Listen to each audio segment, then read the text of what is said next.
नमस्कार दोस्तों, स्वागत है आपका मेरे चैनल पर। और सबसे पहले आपको अंतर्राष्ट्रीय शतरंज दिन की बहुत बहुत शुभकामनाएं। इस दिन के अवसर पर मैं आपको एक मुकाबले के बारे में बताना चाहता हूं जो कल ही खेला गया। फैबियानो करुआना और अलीरेज़ा फिरोज़ा, जो दुनिया के शतरंज खिलाड़ियों में के दिग्गजों में माने जाते हैं, उनके बीच में मुकाबला खेला गया। और आश्चर्य की बात यह है कि इस मुकाबले को जीता फैबियानो करुआना ने केवल 9 चालों में। तो दोस्तों, आ, उन खिलाड़ियों में जो शतरंज की दुनिया में शिखर पे है, उन खिलाड़ियों के बीच में ऐसा गेम होना और सिर्फ 9 चालों में बाजी को जीत लेना, ये बहुत ही कम देखा जाता है। तो इस आश्चर्यचकित करने वाले गेम को हम अब देखेंगे। ये क्वार्टर फाइनल में खेला गया champions chess tour crunch lab masters के क्वार्टर फाइनल का दूसरा गेम है। पहला गेम अलीरेज़ा फिरोज़ा ने जीता था और दूसरे गेम में फेबियानो करुआना ने पलटवार किया। तो देखते हैं ये गेम कैसे हुआ। तो शुरुआत की फेबियानो करुआना ने C4 से, जिसे इंग्लिश ओपनिंग कहा जाता है। C4 का जवाब दिया अलीरेज़ा ने C6 में। तो जो लोग D4 के अगेंस्ट, क्वींस पॉन ओपनिंग के अगेंस्ट स्लाव खेलना पसंद करते हैं, स्लाव का सेटअप यानी D5 और C6 खेलना पसंद करते हैं, वो इस जगह पे C6 खेलते हैं। तो यहाँ पे करुआना ने नाइट F3 खेला और उन्होंने अपने स्लाव ओपनिंग में जाने से इनकार कर दिया। वो इंग्लिश ओपनिंग में ही रहेंगे, D4 नहीं खेला उन्होंने। अब यहाँ पे फिरोज़ा ने D5 खेला, जो कि सब सही चल रहा है। वाइट ने, करुआना ने G3 खेला, bishop G4, night E5, bishop F5।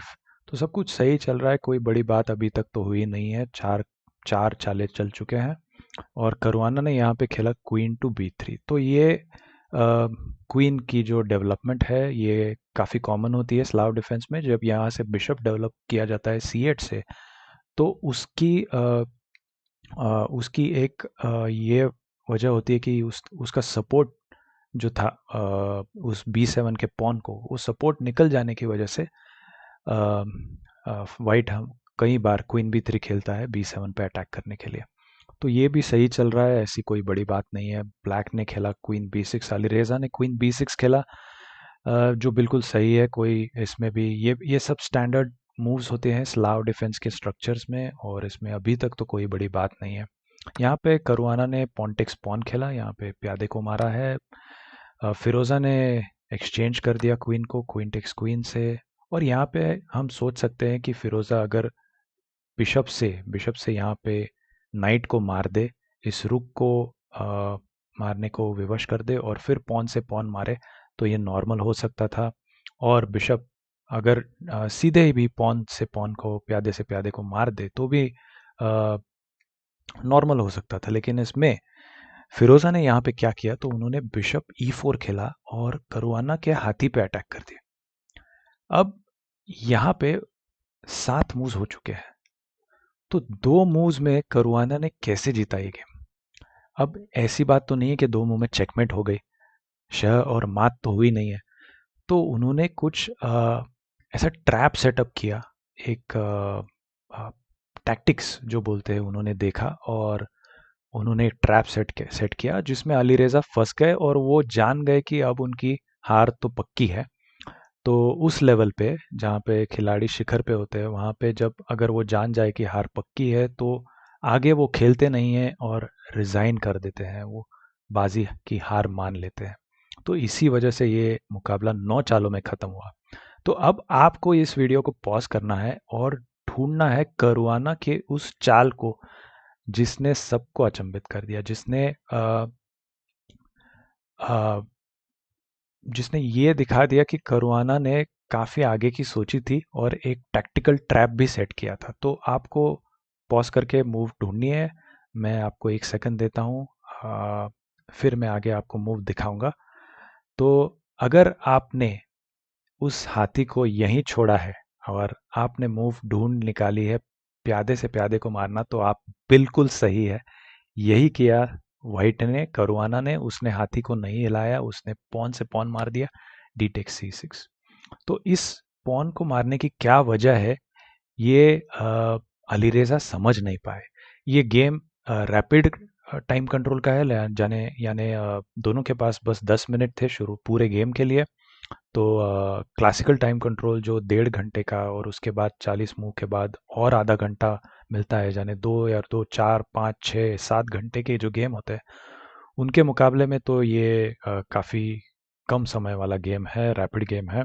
तो इसमें गलतियां हो सकती है, लेकिन जिस लेवल पे ये खिलाड़ी है उनमें ये ऐसी तरह से इस तरह की गलती होना ज़्यादा नॉर्मल नहीं है, नहीं होता है। तो अलीरेज़ा ने कोशिश की, 2 मिनट तक वो सोचते रह गए कि भाई क्या हो रहा है, ये रुक को सैक्रिफाइस क्यों किया है करुआना ने। और वो ढूंढ नहीं पाए कि इसकी वजह क्या है, और उन्होंने खेला बिशप टेक्स रुक। और लगभग 4 से 5 सेकंड के अंदर करुआना ने यहाँ पे अपनी अगली चाल चली। क्या आप ढूंढ सकते हैं, या आपने पहले ही ढूंढ लिए तो बहुत बहुत मुबारक हो, लेकिन अगर आपने नहीं ढूंढी है तो देखिए चाल और आपको मज़ा आ जाएगा। करुआना ने अगली चाल पे अपना दूसरा हाथी सैक्रिफाइस कर दिया।